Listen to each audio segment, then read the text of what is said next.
Sabi ko sa pusang kalye na napulot ko sa parking lot ng kumpanya na ipaneuter ko siya, pero pagpasok ko sa trabaho kinabukasan, bigla akong binawasan ng bonus. Tapos, parang kakaiba na ang tingin sa akin ni Madam Presidente. Parang anytime pwede akong tanggalin sa trabaho. Isang umaga, hindi ko sinasadyang marinig ang usapan sa opisina. Kaya pala naghahanap sila ng hitman at ako pala ang target.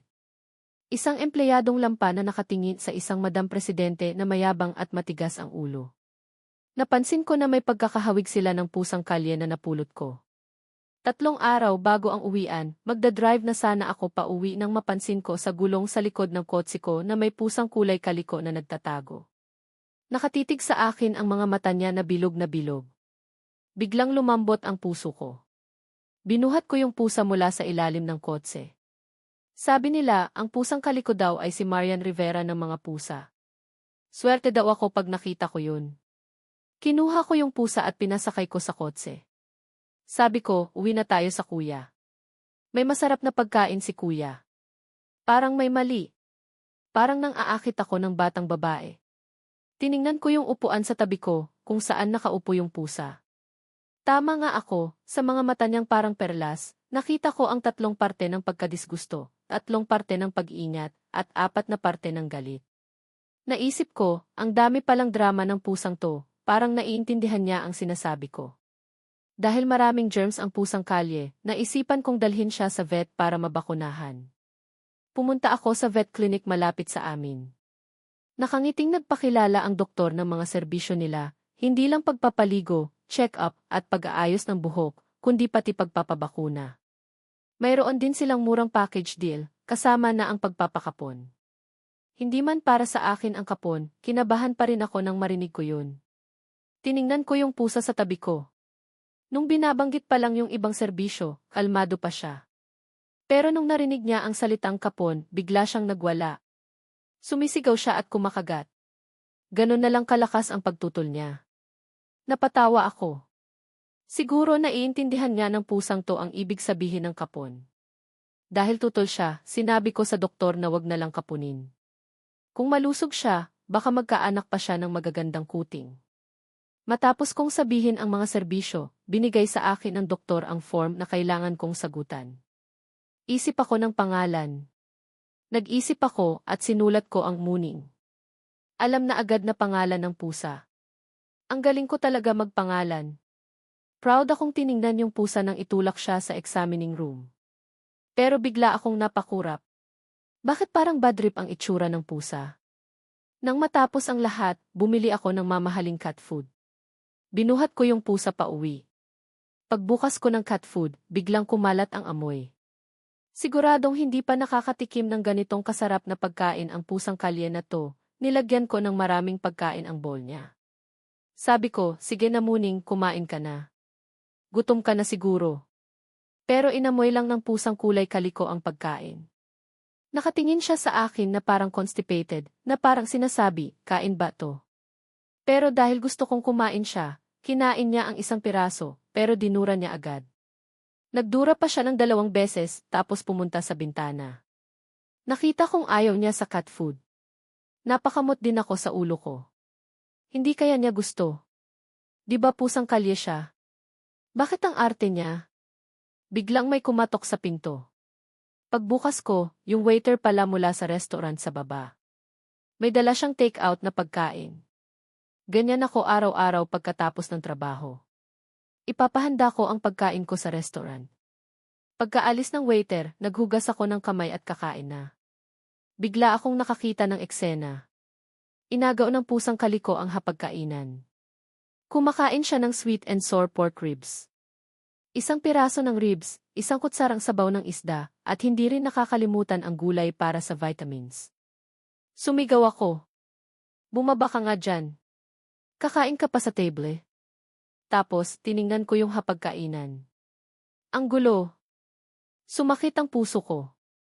Binuhat ko yung pusa. Tiningnan niya ako na parang inaasar. Parang sinasabi, konting pagkain lang, ang imo. Tiningnan ko yung natirang pagkain. Kakabakuna pa lang niya, pwede pa kaya tong kainin? Siguro okay lang. Sa huli, hindi ko na pinansin. Kumuha ako ng isang piraso ng ribs at kinain ko.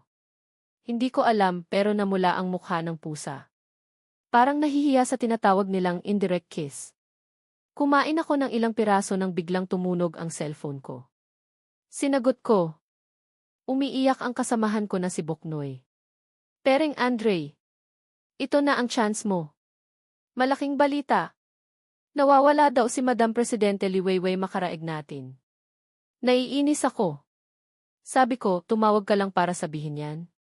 Anong pakko kung nawawala ang Madam Presidente? Hindi ko naman siya kinidnap. Pero biglang kinamot ako ng pusa sa ulo. Hindi ko sinasadya na yakapin siya at himasin. Sabi ni Boknoy, hindi mo ba alam? Hindi pa nagmamahal ang Madam Presidente natin, parang isang maliit na bulaklak. Ngayon umalis siya sa bahay nila, kung mahahanap mo siya at mapapasayo siya, hindi ka ba magiging Reyna Elena? Galit ako. Sabi ko, bakit hindi ikaw ang humanap sa kanya? Ako lang ang dwarf na nakakita kay Snow White. Magsakripisyo ka na lang. Wala akong panahon. Huwag mo akong istorbohin sa pagtatrabaho ko. Pinatay ko ang tawag. Kinuha ko ang laptop ko at nagsimulang magbasa ng mga balita tungkol sa stocks. Biglang pumunta ang pusa sa pinto. Sinisimulan niyang kalmutin ang pinto, gusto niyang tumakas. Tinawag ko siya, muning tumahimik ka. Nagsimula akong mag-type sa laptop. Bumababa ang stocks ng daming selular. Ito na ang chance ko. Narinig ako ng pusa. Sinabi niya sa ilong niya, huwag kang mag-ilusyon. Malakas ngayon ang daming selular. Hindi pwedeng bumaba yan. Kung gagawin mo yan, malulugi ka. Pagkatapos kong mag-type, biglang tumalon ang pusa sa keyboard. Ginugulo niya ang lahat. Gusto niya akong pigilan. Ayaw mo ba akong gawin to? Napansin ko na matalino ang pusang to, binuhat ko siya. Sabi ko, mataas ang stock ng daming selular ngayon. Parang tataas pa, pero umabot na siya sa peak. Naghahanda na ang dalawang pinakamalaking shareholders na bilhin ang kumpanya. Naguguluhan ang pusa. Hindi niya inaasahan na may ganitong internal information ako. Kung ganon, bakit nagtitiis ako maging isang ordinaryong empleyado? Pagkatapos kong mag-type, gabi na. Nagmadali akong maghilamos at natulog sa kama ko. Sa sofa, biglang nagbukas ang mga mata niya. Tumayo siya at naglakad papunta sa pinto. Gusto niyang tumalon sa kabinet para buksan ang pinto. Pero biglang may lumabas na liwanag. Naging tao ang pusa. Isang model ang katawan niya, tapos mas lalong pumuti ang mga binti niya. Bumalik siya sa pagiging liwayway. Tiningnan niya ang paligid. Biglang namula ang mukha niya. Nasaan ang mga damit ko? Iniisip niya ang lalaking natutulog sa kabilang kwarto. Nahihiya si Liwayway. Nakakahiya. Sa huli, nakahanap siya ng malaking t-shirt at short sa dressing room. Pumunta siya sa bintana ng kwarto ko. Ang lalaking to kinidnap niya ako. Muntik pa niya akong kapunin. Galit si Liwayway. Itinuro niya ang maselang parte ng katawan ko. Pagkatapos, kinuha niya ang cellphone ko sa bedside table. Gumamit siya ng fingerprint para ma-unlock ang cellphone. Agad niyang tinext ang kaibigan niyang si Riza Mai. Puntahan mo ako ngayon sa kanto ng Kalye Bagunhon. Walang tanong-tanong. Pagkatapos niyang ipadala ang text, agad niya itong binura. Tiningnan niya ako ng galit bago umalis ng bahay. Pagdating niya sa gate ng subdivision, sumakay siya sa isang puting Panamera. Hindi siya umuwi. Bumalik siya sa opisina at binuksan ang computer. Inanalisa niya ang mga papeles. Swerte si Liwayway dahil narinig niya ang analisis ko. Kung hindi niya malalaman ang tunay na kalagayan ng daming selular. Naligtas niya ang kumpanya sa pagkalugi. Ang pagiging pusa ba ay isang regalo? Hindi niya alam kung kailan siya magiging pusa ulit. Ayaw ko nang maging pusa ulit. Naalala niya yung yakap ko sa kanya. Nahihiya si Liwayway. Papatunayan ko sa'yo kung sino ako. Natulog siya sa upuan niya. Sa panaginip niya, naging pusa ulit siya. Hinahawakan ko siya. Sa umaga, narinig niyang bumubulong ang assistant niya. Nagising si Liwayway. Anong nangyari? Nandito na po ang lahat ng direktor, naghihintay sa conference room. CJ. Kumalma si Liwayway at lumabas ng opisina. Naalala niya ang panaginip niya kagabi. Wala siyang tulog. Nahihiya siya. Dinadaanan niya ang mga opisina, bumagal si Liwayway. Nakita niya ako nakaupo sa isang sulok. Nagsa-cellphone ako. Ang lalaking yun hindi ako nakatulog ng maayos kagabi dahil sa'yo. Kaltasan mo ang bonus niya. Sabi ni Trina. Sige po. Nagsulat si Trina. Mula nang magtrabaho siya kay Madam Presidente Liwayway, hindi pa siya nakakita na nagalit siya sa isang empleyado. Dagdag pa niya, nakalimutan ko, meron din tayong isang Boknoy dyan, hindi ba? Tama po. Itinuro ni Trina si Boknoy. Kaltasan mo rin ang bonus niya. Madam Presidente, hindi po siya nag-cellphone. Nagsasalita po siya ng malakas. Nagulat si Trina. Wala pa nga siyang sinasabi. Pumasok si Liwayway sa conference room. Nakaupo ako sa upuan ko. Nakatingin ako sa isang short video. Nagulat ako. Naglalaro ka pa rin? Dadaan lang si Madam Presidente. Huwag mong ipakita na nagsi-cellphone ka baka kaltasan ka ng bonus. Gulat ako. Hindi ba nawawala si Madam Presidente? Sinuntok ako ng manager sa ulo. Nawawala ang ulo mo. Nakita ni Boknoy ang nangyari. Lumapit siya. Kinaltasan ka ng bonus? Buti nga sa'yo. Hindi pa niya tapos sabihin, bumalik ang tingin sa kanya ng manager. Sinabi niya ng galit, hindi niya sinabi sa'yo. Inapprove din ng Madam Presidente na kaltasan ka. Sa conference room, nawala si Liwayway sa sarili niya. Naalala niya ang nangyari kagabi. Namula si Liwayway. Pagkatapos ng meeting, may naalala siya. Baka maging pusa ulit ako pagkatapos ng trabaho. Tatawag siya sa sekretary para maghanap ng apartment malapit sa akin. Naguguluhan ang sekretary pero ginawa pa rin niya. Nagagalit pa rin si Boknoy dahil kinaltasan siya ng bonus. Hindi niya inakala na kinaltasan siya ng bonus dahil nagsalita siya. Naiinggit ako. Nagtataka ako, di ba sinabi mo kahapon na nawawala si Madam Presidente? Saan mo narinig yun? Nalungkot si Boknoy. Pagkatapos kong magtrabaho, may nakita akong naghahanap kay Madam Presidente. Bigla siyang nawala. Akala ko kinidnap siya. Pero ngayong umaga kinaltasan ako ng bonus. Tama nga na tinatawag na taibay angyo. Inisip ko yung pusa na nasa bahay ko ngayon. Sa hapon, umuwi si Liwayway sa apartment niya. Kumain siya. Naghanda na siya na mag-transform. Pagkatapos, pumunta siya sa pinto ng bahay ko. Naghihintay siya. Napagod siya at natutulog na. Sinusubukan ni Liwayway na tumayo. Bakit ako nagiging pusa? Tumingin lang si Totoy sa kanya at sinabing mahinahon, pwede mong gamitin iyang baso pero hindi mo pwedeng gamitin para maghugas ng paa. Napaisip si Liwayway. Hindi naman pala masama ang ugali ng lalaking to, pero nang magsimula na siyang magkaroon ng kaunting paghanga, hinimas niya ang ulo niya, pati na rin ang baba at buntot niya. Bumilis ang tibok ng puso ni Liwayway. Ano ba nang ginagawa ng lalaking to? Gusto niyang sumigaw at kumagat, pero ngumiti lang si Totoy at ibinaba siya sa sahig. Konting himas lang naman. Ang arte mo. Bibili kita ng karne bukas, sabi niya. Matapos siyang ibaba, nagtago siya sa ilalim ng sofa. Ayaw niyang lumabas. Hindi pa siya nahahawakan ng lalaki ng ganito. Nagagalit siya at nahihiya. Pero patuloy pa rin ang pang-aasar ni Totoy. Pusakal, huwag kang ang magsungit. Magkasama pa naman tayong titira ng mahabang panahon. Mahihimas din naman kita balang araw, eh. Nang marinig ni Liwayway yun, gusto niyang sumigaw. Sino nang may sabi na makakasama kita ng mahabang panahon? Aalis ako bukas at hindi na babalik, isip niya. Ang sama naman ng loob niya dahil hinawakan siya ng lalaking kakilala niya lang ng isang araw. Buti na lang at hindi siya hinila ni Totoy mula sa ilalim ng sofa. Humiga si Totoy sa sofa para magpalamig at magbasa ng mga balita tungkol sa stocks. Naisipan niyang matulog na ng 10 oras 30 minuto ng gabi. Nang tahimik na ang sala, naisipan ni Liwayway na lumabas para magpahangin. Pero nang sumilip siya, biglang bumangon si Totoy at kinuha siya. Tumawa siya at sinabing, sige na, matulog na tayo. Nagpumiglas si Liwayway. Ayoko pang matulog. Kahit anong mew niya, hindi siya binitawan ni Totoy. Dinala siya sa kwarto at inihiga sa kama. Gusto niyang tumakas, pero hinawakan siya ni Totoy sa tiyan. Sinubukan niyang kumagat, pero dinikit ni Totoy ang daliri niya sa baba niya.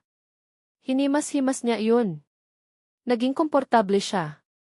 Unti-unti siyang nasanay sa katawan ng pusa niya habang hinihimas ang baba niya. Parang minamasahe siya. Kahit maarte siya, sinubukan pa rin niyang magpumiglas. Ayaw niyang katabi ang lalaking iyon. Pero hindi naiintindihan ni Totoy ang tunay niyang iniisip. Akala niya naglalaro lang siya. Isang kamay niyang hinahawakan ang baba niya, habang ang isang kamay naman ay hinihimas ang tiyan niya. Magkasama tayong titira. Dapat maging magkaibigan tayo. Aalagaan kita, sabi niya. Lalong bumilis ang tibok ng puso ni Liwayway nang marinig niya ang mga salita ni Totoy. Nahihiya siya. Humiga siya at niyakap siya. Sinabi niyang, "Good night, Muning." Sa buong buhay niya, ngayon lang siya niyakap ng lalaking hindi niya ama. Bumibilis ang tibok ng puso niya. Masyadong mahigpit ang yakap ni Totoy. Hindi siya makatakas. Naisipan niyang hintayin na lang na makatulog si Totoy para makatakas siya. Pero kahit anong hintay niya, hindi pa rin siya nakakatulog. Minsan, hinihimas pa rin siya sa ulo. Naiinis siya. Hindi ba siya makatulog? May problema ba siya sa kidneys niya? Kalaunan, nakatulog si Liwayway. 5 oras ng madaling araw nang magising siya. Nagulat siya. Bakit siya nakatulog? At hanggang umaga pa? Tinakpan niya ang mukha niya.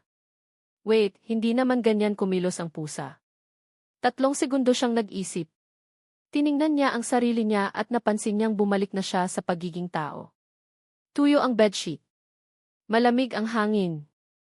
Amoy ni Totoy. Bumibilis ang tibok ng puso ni Liwayway. Sobrang puti ng balat niya.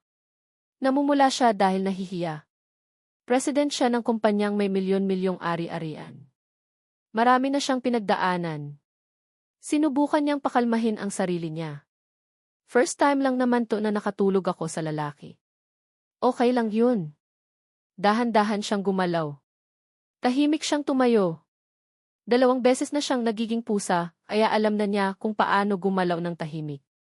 Hindi siya pwedeng gumalaw ng mabilis baka magising si Totoy. Buti na lang at hindi pagising si Totoy nang makapunta siya sa sala.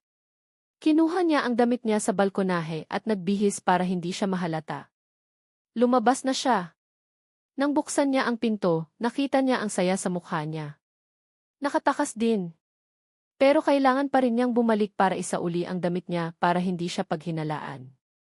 Pagkatapos niyang magbihis, bumalik siya sa bahay ni Totoy. Dali-dali niyang isinabit ang damit. Pagkatapos, binura niya ang lahat ng bakas niya. Sabi niya, "Paalam, Totoy. Hinding-hindi na ako babalik." Pinakyu niya ang pinto. Wala siyang nakuhang impormasyon, siya pa ang nakinabang kay Totoy. Wala na siyang magagawa. Kailangan niyang pumasok sa loob. Nagising siya ng 8 oras ng umaga. Tiningnan niya ang paligid niya. "Muning," sabi niya. Wala siyang nakuhang sagot. Hindi siya nag-alala. May pagkain at tubig naman doon kaya okay lang siya. Pagkatapos niyang maligo, pumunta na siya sa kumpanya. Buti na lang at Biyernes ngayon.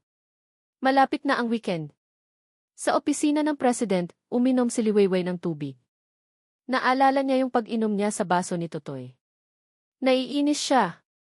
Bakit ba palagi siyang nakikita? Pagkatapos niyang mag-relax, may naisip siya. Tinawag niya ang assistant niya at sinabihan niya na may gusto siyang kaibigan na pumasok sa grupo para matuto ng kaunting impormasyon tungkol sa financial. Pwede ba siyang ayusin sa grupo 3? Mas maganda kung sa Biyernes. Huwag kang makialam. Sabihan mo ang iba na ayusin iyon, sabi ni Liwayway. Hindi ko ba kaya, sabi ni Trina. Ngumiti si Liwayway. Baka mag-isip sila na sadya nating pinapasok siya, kaya makakaramdam sila ng pressure. Naintindihan ni Trina at tumango. Sige po, aayusin ko po agad. Pagkaalis ni Trina, kinuha ni Liwayway ang cellphone niya at gumawa ng bagong account. Pagkatapos, naglagay siya ng kamay sa pisngi niya para magpakalma. Grupo 3, Biyernes. Yun ang grupo ni Totoy. Pagkatapos niyang gawin yun, bumalik na siya sa opisina niya. Nang magnegatibo 5-0-0, handa na siya. Sinusubukan niyang pigilan ang pagiging pusa niya. Pero dumating na ang oras. Hinintay niya lang ng ilang minuto bago bumalik sa pagiging pusa. Pero hindi sumuko si Li Weiwei. Tumalon siya sa kama at tiningnan ang cellphone niya. Bakit hindi pa rin siya ina-add sa grupo? Sinend niya na kay Trina ang account niya, Pagkadating ni Totoy sa bahay, sinabi niya, "Muning, andito na ako." Pero walang sumagot. Tiningnan niya ang pagkain at tubig. Hindi pa rin ginalaw. Agad siyang naghanap. Saan na naman nagpunta ang pusa na yun? Napabuntong hininga siya at naghanap. Pero kahit saan siya tumingin, hindi niya siya makita. Habang naghahanap siya, tumunog ang cellphone niya. May nag-text mula sa kumpanya. "Guys, gusto niyo bang uminom? Libre ko kayo ng samgyupsal." Nakita ni Liwayway ang text na yun. Nang magnegatibo 6-0-0, inad na siya ng grupo at sinabihan na siya ay bagong member. Sinabi niya na gusto niyang matuto ng mga bagong bagay. Nag-respond agad ang lahat. Gusto sanang mag-reply ni Liwayway bilang baguhan pero ang hirap mag-type ng kamay ng pusa. Buti na lang at walang nakapansin na tahimik siya. Tiningnan niya ang cellphone niya para makita ang mga pinag-uusapan nila. May nag-text tungkol kay Totoy. Hindi daw siya pupunta. Hinahanap niya yung pusa niya. Nagulat si Liwayway. Hinahanap niya siya. Humiga si Liwayway sa kama. May gusto siyang maramdaman. Ito ba ang epekto ng pag? Tumingin lang si Totoy sa kanya at sinabing mahinahon, "Pwede mong gamitin iyang baso pero hindi mo pwedeng gamitin para maghugas ng paa." Napaisip si Liwayway. Hindi naman pala masama ang ugali ng lalaking to, pero nang magsimula na siyang magkaroon ng kaunting paghanga, hinimas niya ang ulo niya, pati na rin ang baba at buntot niya. Bumilis ang tibok ng puso ni Liwayway. Ano ba nang ginagawa ng lalaking to? Gusto niyang sumigaw at kumagat, pero ngumiti lang si Totoy at ibinaba siya sa sahig. "Konting himas lang naman. Ang arte mo. Bibili kita ng karne bukas," sabi niya. Matapos siyang ibaba, nagtago siya sa ilalim ng sofa. Ayaw niyang lumabas. Hindi pa siya nahahawakan ng lalaki ng ganito. Nagagalit siya at nahihiya. Pero patuloy pa rin ang pang-aasar ni Totoy. "Pusakal, huwag kang magsungit. Magkasama pa naman tayong titira ng mahabang panahon. Mahihimas din naman kita balang araw, Nang marinig ni Liwayway yun, gusto niyang sumigaw. Sino nang may sabi na makakasama kita ng mahabang panahon? Aalis ako bukas at hindi na babalik, isip niya. Ang sama naman ng loob niya dahil hinawakan siya ng lalaking kakilala niya lang ng isang araw. Buti na lang at hindi siya hinila ni Totoy mula sa ilalim ng sofa. Humiga si Totoy sa sofa para magpalamig at magbasa ng mga balita tungkol sa stocks. Naisipan niyang matulog na ng 10 oras 30 minuto ng gabi. Nang tahimik na ang sala, naisipan ni Liwayway na lumabas para magpahangin. Pero nang sumilik siya, biglang bumangon si Totoy at kinuha siya. Tumawa siya at sinabing, "Sige na, matulog na tayo." Nagpumiglas si Liwayway. Ayoko pang matulog. Kahit anong mew niya, hindi siya binitawan ni Totoy. Dinala siya sa kwarto at inihiga sa kama. Gusto niyang tumakas, pero hinawakan siya ni Totoy sa tiyan. Sinubukan niyang kumagat, pero dinikit ni Totoy ang daliri niya sa baba niya. Hinimas-himas niya iyon. Naging komportable siya. Unti-unti siyang nasanay sa katawan ng pusa niya habang hinihimas ang baba niya. Parang minamasahe siya. Kahit maarte siya, sinubukan pa rin niyang magpumiglas. Ayaw niyang katabi ang lalaking iyon. Pero hindi naiintindihan ni Totoy ang tunay niyang iniisip. Akala niya naglalaro lang siya. Isang kamay niyang hinahawakan ang baba niya, habang ang isang kamay naman ay hinihimas ang tiyan niya. "Magkasama tayong titira. Dapat maging magkaibigan tayo. Aalagaan kita," sabi niya. Lalong bumilis ang tibok ng puso ni Liwayway nang marinig niya ang mga salita ni Totoy. Nahihiya siya. Humiga siya at niyakap siya. Sinabi niyang, "Good night, Muning." Sa buong buhay niya, ngayon lang siya niyakap ng lalaking hindi niya ama. Bumibilis ang tibok ng puso niya. Masyadong mahigpit ang yakap ni Totoy.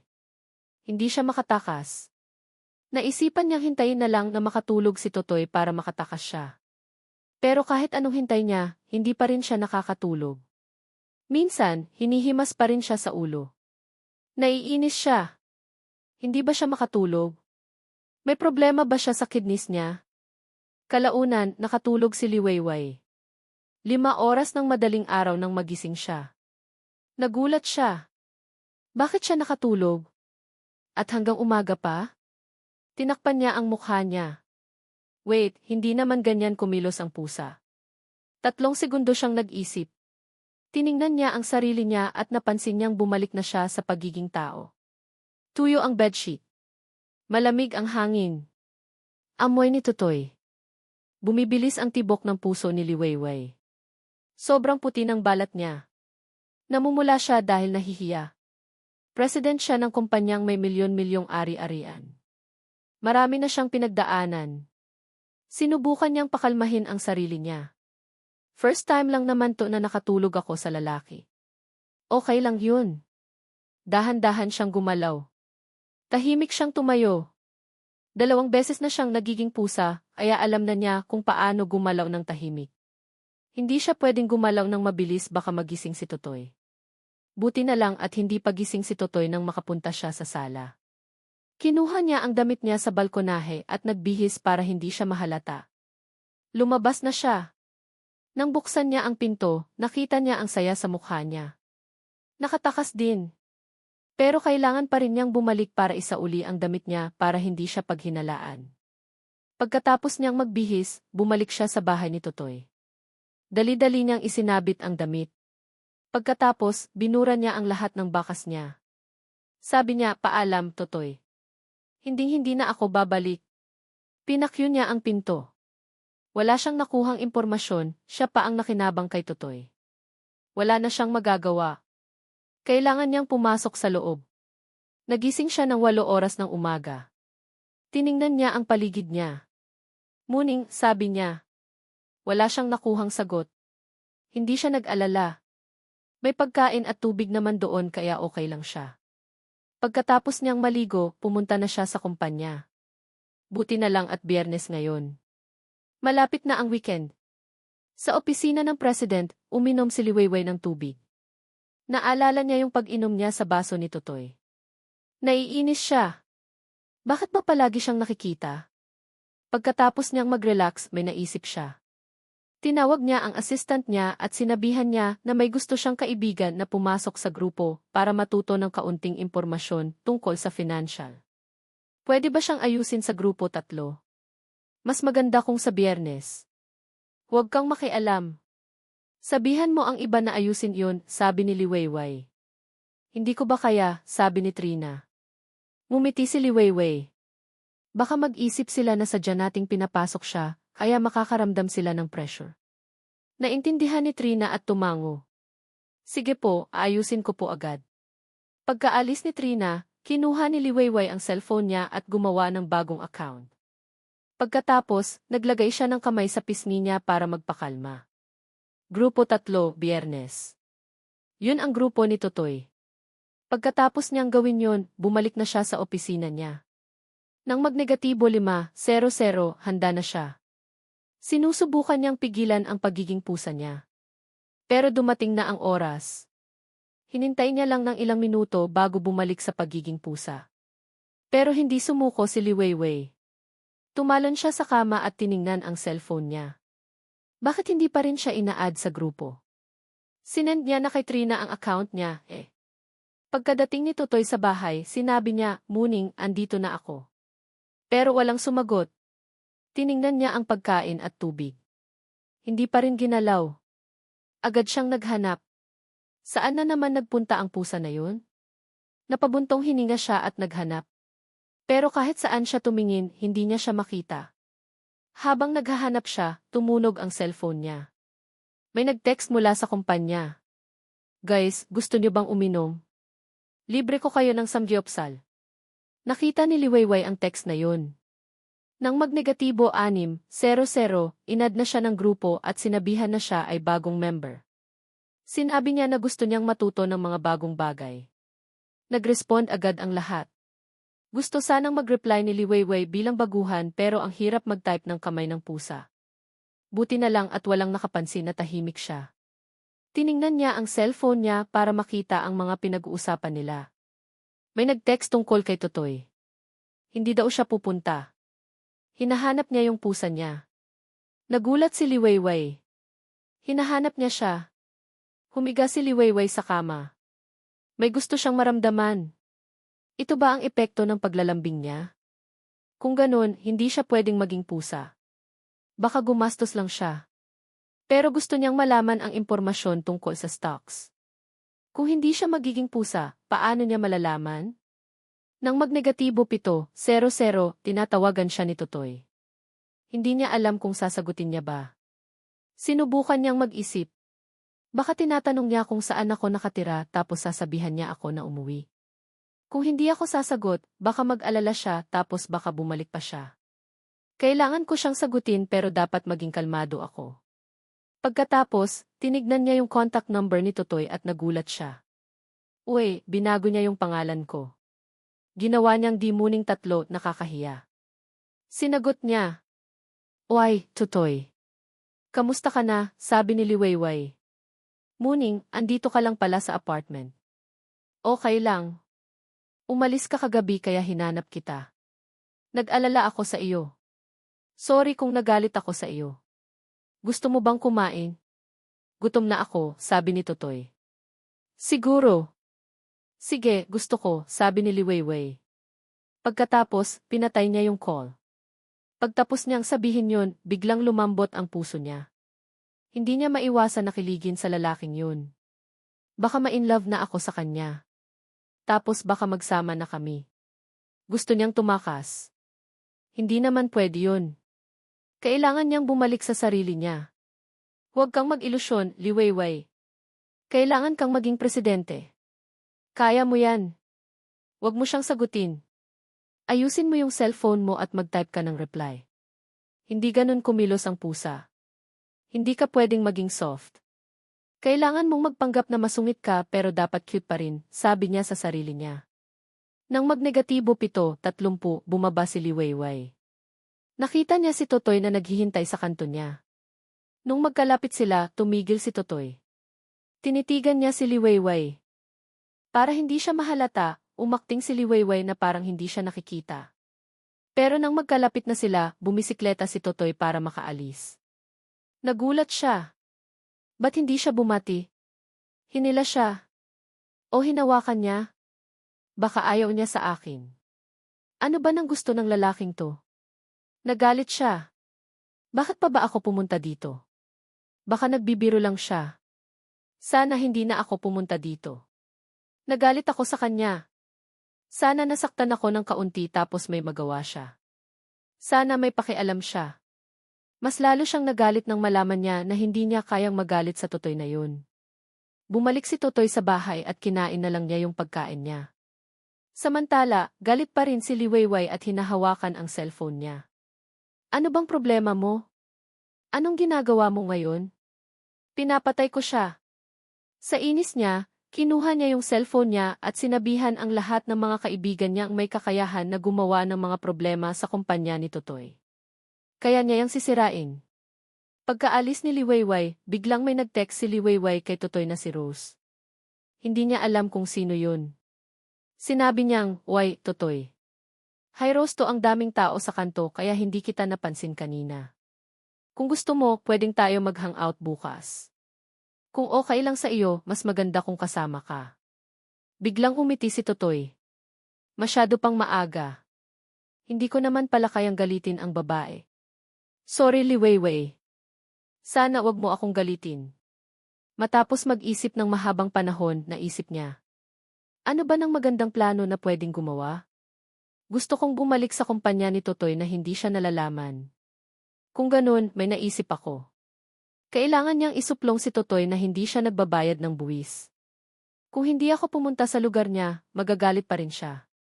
Kung makulong siya, lalo na akong magagalit. Kailangan niyang maging mas mature na. Kung hindi, mas lalo ko siyang gagawing galit. Kung ganun, gusto niya akong makita. Kung ganun, pwede ako humingi ng isang bagay na mas mataas. Kung tutuusin, hindi na rin ako nagbabayad ng buwis. Kailangan kong mag-sorry sa tax evasion ko. Kung humingi ako ng tawad sa gobyerno, pwede akong magtrabaho. Kung ganun, gagawin ko yun. Sa kabilang banda, sinabi ni Totoy sa leader ng team at nagbakasyon siya ng 2 linggo dahil pagod na siya. Nagulat ang lahat. Baka hindi na siya bumalik? Habang ginagawa ni Liwayway, hindi niya alam na sinundan ni Totoy si Liwayway para malaman niya yung totoo. Bago niya sinundan si Liwayway, sinabi niya ang tunay niyang nararamdaman sa best friend niya. Sabi niya, hindi ko na pwedeng pigilan ang nararamdaman ko. In love na ako sa kanya at magiging masaya ako. Pero sinabi ng kaibigan niya, sigurado ka na ba talaga sa desisyon mo? Alam mo ba kung anong klaseng tao siya? Sinabi ng puso ko, sagot niya. Mula noon, sinundan na siya ni Totoy. Hindi niya alam na sinundan ni Totoy. Matapos ang ilang araw na gawain, nakumpirma na ni Liwayway na nawawala si Totoy. Sinabi din niya, sa wakas, hindi ko na siya makikita at pwede na akong gumawa ng maraming pera ng malaya. Pero hindi siya sineryoso. Hindi niya alam na sa ilalim ng bridge, lumuha si Totoy. Sa katunayan, naghanda na si Totoy para gawin ang mga kinakailangang bagay upang maging isang leader ng isang underground world. Plano niyang sisirain ang bawat isa na gumawa ng kasalanan. Dahil magiging isang ilegal at maduming tao si Totoy, pinlano niyang tapusin ang buhay niya. Bago niya pinatay ang sarili niya, tinawagan niya si Liwayway. Sinabi niya sa kanya ang bawat ginawa niya at ang bawat kasinungalingan. Sabi niya, kung mahal mo talaga ako, sabihan mo na wag na akong mamatay. Kung hindi mo sasabihin, mamamatay na ako sa harap mo. Hindi pa nakapagpasya si Liwayway, pinutol ni Totoy yung call. Agad siyang naghanap kay Totoy, ngunit huli na ang lahat. Wala na siyang magagawa. Sinisisi niya ang sarili niya. Pagkatapos ng ilang taon, gusto ng mga tao na magtrabaho siya sa kumpanya. Dahil nagtratrabaho siya ng buong puso, nakakakuha siya ng mataas na award dahil sa mga trabaho niya at dumadami siya. Ngunit hindi siya masaya. Araw-araw, natatandaan niya si Totoy. Sa bandang huli, sinisisi niya ang sarili niya na masyado siyang maarte sa kanya, kaya natapos siyang masaktan. Tinawagan ko si Nena ang matalik ko pong kaibigan. Pinaliwanag ko yung mga nangyari tungkol kay Totoy at si Liwayway. Nagulat si Nena. Nagsabi siya sa akin na, hindi pa rin kita maintindihan. Bakit di ka nakikinig sa mga sinasabi ko sa iyo at pumunta ka kung saan ikaw ay ikay? Si Liwayway lang ang magiging maganda kung ikaw lang ang maging masaya. Nakatulog si Liwayway at nanaginip na hinihimas ni Andres ang ulo niya. Gumising siya kaagad at nakitang madilim pa sa labas. 4:30 das pa lang. Ilang oras pa bago siya gumising. Umupo si Liwayway at nakatulala kay Andres na mahimbing na natutulog. Hindi niya maintindihan ang nararamdaman niya. Kagabi, niyakap siya ni Andres bago matulog. Wala siyang naramdaman na kakaiba. Hindi kaya napapalapit na siya kay Andres? Ang mas nakakatakot, nagkaroon pa siya ng ganyang panaginip. Hindi siya makapapayag. Normal lang mangarap ng kabaliktaran ng realidad. Siguro, sinisisi niya si Andres kaya nanaginip siya ng ganun. Agad na tumalon si Liwayway sa tiyan ni Andres. Ginising niya si Andres para makaganti siya. Pero imbes na magalit, hinawakan ni Andres ang mga paa ni Liwayway at sinabing, huwag kang ang gumalaw. Matulog ka na lang. Tumigil si Liwayway at kinagat ang kamay ni Andres. Pagkatapos niyang kagatin ang kamay ni Andres, nagsisi siya. Dinilaan niya yung kamay ni Andres. Nagising si Andres dahil kinagat siya ni Liwayway. Hinimas niya yung buntot ni Liwayway. Huwag kang ang kumagat. Masakit, sabi ni Andres. Hindi masaya si Liwayway at bumulong, masakit naman talaga eh. Bigla siyang inilagay ni Andres sa tiyan niya. Tapos, tinakpan siya ng kumot. Matulog ka na lang, sabi ni Andres. Humiga si Liwayway sa tiyan ni Andres. Naririnig niya ang paghinga at tibok ng puso ni Andres. Gusto pa sanang mang-asar ni Liwayway, pero nanatili na lang siyang tahimik. Nang 7:30 na, nagising si Andres. Bago pa man niya madilat ang mata niya, hinawakan na niya ang paligid niya. Nagmeow si Liwayway. Sinabi niya, huwag kang ang maghanap sa akin. Nandito ako sa tiyan mo, torpe. Tapos, tumayo na sila at naghugas ng mukha. Nagkunwari si Liwayway na kumakain ng pagkain niya na may halong karne. Uy, tinitignan mo ako. Kakainin ko to, wag mo akong himasin, sabi niya. Ang kinakatakutan niya ay nangyari. Pumunta si Andres sa kanya at hinimas ang ulo niya. Good girl. Kumain ka ng marami, sabi ni Andres. Tumayo yung balahibo ni Liwayway. Umatras siya. Umiiling si Andres. Hindi ka pa rin nasasanay, sabi niya. Pagkatapos niyang kumain, umalis na si Andres. Nang makalabas na siya, bumalik na si Liwayway sa pagiging tao. Ang puti ng balat niya pero namumula. Tinitignan niya yung pinto at nahihiya. Palagi na lang niya akong hinihimas, sabi niya. Pagkatapos, umiti siya. Excited na ako para sa susunod. Nagpahinga siya at nagsimulang maghanda para magbihis. Naglagay siya ng pagkain ng pusa. Nagbasa siya ng kaunting tubig. Naglagay din siya ng tubig sa litter box para hindi siya paghinalaan na hindi siya umuuwi sa bahay. Pagkatapos, nagbihis na siya. Pagkatapos magbihis, naglagay siya ng kamay sa pinto. Nakita niyang hindi siya nagkamali. Pagkatapos niya magbihis, naglagay siya ng kamay sa pinto at hindi siya nagkamali. Hindi galing sa kung saan ang hula niya. Naglagay din siya ng papel sa mailbox para hindi rin siya paghinalaan. Kaya niyang lumabas ng bahay ng madali. Nang 9:30, dumating si Liwayway sa opisina. Pagkadating niya doon, sinabi ni Trina na parang masaya si Liwayway. Ano nang nangyari kahapon? Walang nangyari. Puro nakakainis na bagay lang ang nangyari. Sige na, gumawa ka na ng trabaho mo, sabi niya kay Trina. Humingi ng sorry si Trina. Nagsimulang magtrabaho si Liwayway. Malapit na ang national holiday. Kung lagi siyang nasa bahay, mahihirapan siyang magtrabaho. Sa ngayon, kailangan niya munang matapos yung mga trabaho na pwede pa niyang gawin. Hindi niya pa natatapos ang mga trabaho niya nang dumating si Rose. Sabi niya, may regalo yung papa ko para sa iyo. Keisha watch daw. Malaki daw yung kinita natin ngayon. Hindi siya interesado at iniwan na lang niya yung regalo doon. Uy, Liwayway. Best friends tayo ng ilang taon tapos mas mahalaga yung lalaki na yan? Sabi niya. Tumingin si Liwayway kay Rose. Bigla siyang sinabihan na himasin yung ulo niya. Nagulat si Rose. Ayaw mo ba na hinahawakan ka ng iba? Hindi niya gusto na may humahawak sa ulo niya. Kung magiging pusa siya para magpahimas kay Rose, hindi siya makakapapayag. Kailangan niyang umalis ng madali sa susunod na araw. Bakit hindi niya kayang magalit kay Totoy kahit ginagawa niya yung mga ganong bagay sa akin? Okay lang. Hindi naman importante, sabi ni Rose. Pagkatapos niyang sabihin yun, naguluhan siya. Paano niya sasabihan si Rose na hindi na pwede? Paano niya kayang himasin si Rose at bumalik sa Totoy na yun? Hindi niya kaya yung dalawa. Kung kaya, magiging selfish siya. Kaya naglakad na lang siya. Pagkatapos ng ilang minuto, bumulong si Rose kay Liwayway. Hinihimas ka sa ulo. Hindi kaya kita tinutulungan, pero hindi ko alam na gumagawa siya ng ibang bagay sa iyo, sabi ni Rose. Sinunggaban agad ni Liwayway ang sagot na yan. Hindi totoo yan. Wala kaming ginagawang iba, sagot niya. Sobrang nagulat si Rose. Kahit hindi nila sinasabi ang tunay nilang relasyon, hindi niya maipagkakaila na may gusto si Liwayway kay Totoy. Kung hinahayaan kanyang gawin yung lahat na yan, magalit ka sa kanya. Pagkatapos niyang sabihin yon, biglang natakot si Liwayway. Nakahanda na siyang maging pusa sa gabi na yon. Magmumukha siyang cute at mahihirapan siyang magalit. Tapos paano siya gaganti? Paano niya magagawang maghiganti kay Totoy? Kailangan niyang gumawa ng masama kay Totoy habang siya ay pusa. Pagkaalis ni Rose, naalala ni Liwayway ang sinabi niya. Kailangan niyang iimagine ang gabi kung saan niloloko siya at sinasabihan siyang huwag na siyang magloko. Nung ginawa niya yon, nakangiti lang siya. Pagkatapos niyang gawin yon, sumigaw siya ng ganun lang. Pagkaalis ni Rose, sinunggaban na si Liwayway at galit na nagsimulang umiyak. Pagkatapos niyang gawin yon, sinimulan ni Rose na bumulong ng ganito. Sinungaling!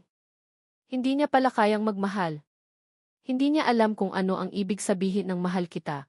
Pagkatapos niyang sabihin yon, biglang nagbago yung mukha ni Liwayway. Dahil doon, naghukay si Liwayway para sabihin kung anong klaseng bagay ang gusto niyang gawin. Sa wakas naisipan niya, hindi siya pwede maging pusa kasi magiging mahirap na magalit kay Totoy. Kailangan niyang humanap ng paraan para marinig si Totoy habang hinahawakan siya. Kaya naisipan ni Liwayway na sirain ang ulo ni Totoy hanggat hindi niya maririnig yung tunay niyang nararamdaman. Sa ilalim ng lahat ng yan, naalala pa rin niya ang kagandahan nila. Kinuha ni Andres yung chopsticks at hinahalo yung noodles. Ang amoy ng toyo at karne ay sumasama sa noodles. Biglang kinain ni Andres yung noodles at mukhang nasiyahan siya. Pero biglang nagtanong si Aling Tesang, may mahal ka na ba? Biglang nakinig si Liwayway. Naputol kay Andres yung kinakain niyang noodles. Hindi na siya nagmamahal. May gusto sasabihin si Aling Tesang. Huwag kang magmadali. Pwede ka namang alagaan. Kung gusto mong may mag-alaga sa iyo, pwede kang maghir ng katulong, sabi niya kay Andres. Nagkakamali ka ng iniisip. Kung gusto mong mag-alaga sa girlfriend, pwede kang mag-spend ng pera sa girlfriend. Gusto kong maging mag-isa at hindi kailangan na may diktahan akong iba. Pagkatapos sabihin yan, hindi na nagpatuloy si Aling Tesang. Tinitignan ni Liwayway yung likod ni Andres. Alam kaya ng lalaking ito kung ano ang iniisip ko. Parang alam niya kung paano ako magiging 12 anyos na babae. Pagkatapos niyang sabihin yan, hindi na nakapagpatuloy si Aling Tesang. Pagkatapos niyang sabihin yon, hindi na nalaman yung iniisip ni Andres. Nagulat na lang si Andres at nakuha ng ibang sinasabi ni Aling Tesang. Tama si Andres, sabi ni Mang Tonyo. Huwag niyo kaming diktahan kung paano kami dapat magmahal. Pagkatapos sabihin yon, nagtanong siya kay Andres. Anong klaseng babae ba ang gusto mo? Nakatitig si Liwayway sa kanya.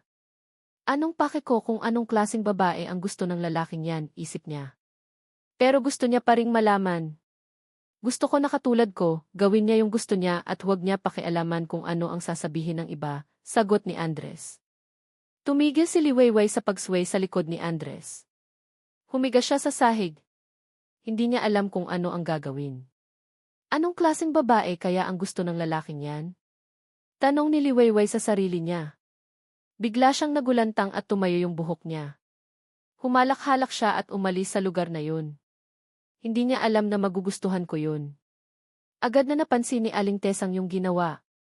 Okay ka lang ba, anak, nag-aalala sila. Tumawa si Mang Tonyo at nagsabing, nagiging masaya lang siguro. Pagkatapos nilang kumain, nagsimulang maghugas si Aling Tesang. Sinabihan siya na magpunta sa Intramuros para gawin yung mga bagay na alam niya na gawin. Hindi nasiyahan si Aling Tesang at sumigaw, may nakita ka bang ganyang babae? Masungit yun. Pagkatapos sabihin yun, nagulat si Liwayway. Hindi niya alam na magiging masungit yung lalaki na yun. Sa katunayan, hinanda siya para umalis para malaman yung sinasabi niya. Bago siya umalis, sinabihan niya yung matalik niyang kaibigan. Hindi ko napipigilan yung gusto kong gawin. Mahal ko na siya. Liligawan ko na siya. Magiging masaya na ako, sabi ni Totoy. Sabi ng kaibigan niya, sigurado ka na ba talaga sa desisyon mo? Alam mo ba kung anong klaseng tao siya? Sinabi ng puso ko, sagot niya. Mula noon, sinundan na siya ni Totoy. Hindi niya alam na sinundan ni Totoy. Matapos ang ilang araw na gawain, nakumpirma na ni Liwayway na nawawala si Totoy. Sinabi din niya, sa wakas, hindi ko na siya makikita at pwede na akong gumawa ng maraming pera ng malaya. Pero hindi siya sineryoso. Hindi niya alam na sa ilalim ng bridge, lumuha si Totoy.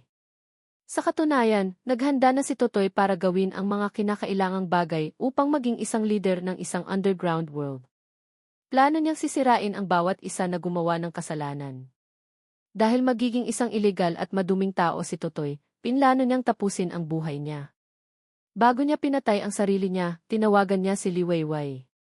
Sinabi niya sa kanya ang bawat ginawa niya at ang bawat kasinungalingan. Sabi niya, kung mahal mo talaga ako, sabihan mo na wag na akong mamatay. Kung hindi mo sasabihin, mamamatay na ako sa harap mo. Hindi pa nakapagpasya si Liwayway, pinutol ni Totoy yung call. Agad siyang naghanap kay Totoy, ngunit huli na ang lahat. Wala na siyang magagawa. Sinisisi niya ang sarili niya. Pagkatapos ng ilang taon, gusto ng mga tao na magtrabaho siya sa kumpanya. Dahil nagtratrabaho siya ng buong puso, nakakakuha siya ng mataas na award dahil sa mga trabaho niya at dumadami siya. Ngunit hindi siya masaya. Araw-araw, natatandaan niya si Totoy. Sa bandang huli, sinisisi niya ang sarili niya na masyado siyang maarte sa kanya, kaya natapos siyang masaktan. Tinawagan ko si Nena ang matalik ko pong kaibigan. Pinaliwanag ko yung mga nangyari tungkol kay Totoy at si Liwayway. Nagulat si Nena. Nagsabi siya sa akin na, hindi pa rin kita maintindihan. Bakit di ka nakikinig sa mga sinasabi ko sa iyo at pumunta ka kung saan ikaw ay ikay? Si Liwayway lang ang magiging maganda kung ikaw lang ang maging masaya. Kinuha ni Andres yung chopsticks at hinahalo yung noodles. Ang amoy ng toyo at karne ay sumasama sa noodles. Biglang kinain ni Andres yung noodles at mukhang nasiyahan siya. Pero biglang nagtanong si Aling Tesang, may nagugustuhan ka na bang babae? Biglang nakinig si Liwayway. Naputol kay Andres yung kinakain niyang noodles. Hindi na siya nagmamahal. May gusto sasabihin si Aling Tesang. Huwag kang magmadali. Pwede ka namang alagaan. Kung gusto mong may mag-alaga sa iyo, pwede kang maghir ng katulong, sabi niya kay Andres. Nagkakamali ka ng iniisip. Kung gusto mong mag-alaga sa girlfriend, pwede kang mag-spend ng pera sa girlfriend.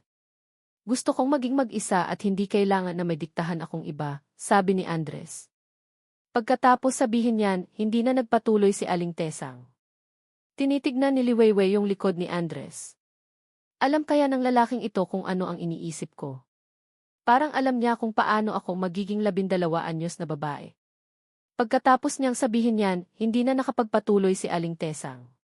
Pagkatapos niyang sabihin yon, hindi na nalaman yung iniisip ni Andres. Nagulat na lang si Andres at nakuha ng ibang sinasabi ni Aling Tesang. Tama si Andres, sabi ni Mang Tonyo. Huwag niyo kaming diktahan kung paano kami dapat magmahal. Pagkatapos sabihin yon, nagtanong siya kay Andres. Anong klaseng babae ba ang gusto mo? Nakatitig si Liwayway sa kanya. Anong pake ko kung anong klaseng babae ang gusto ng lalaking yan, isip niya. Pero gusto niya pa ring malaman. Gusto ko na katulad ko, gawin niya yung gusto niya at huwag niya pakialaman kung ano ang sasabihin ng iba, sagot ni Andres. Tumigil si Liwayway sa pagsway sa likod ni Andres. Humiga siya sa sahig. Hindi niya alam kung ano ang gagawin.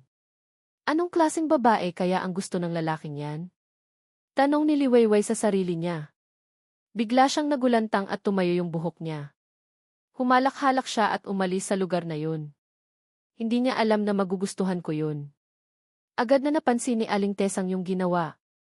Okay ka lang ba, anak, nag-aalala sila. Tumawa si Mang Tonyo at nagsabing, nagiging masaya lang siguro. Pagkatapos nilang kumain, nagsimulang maghugas si Aling Tesang.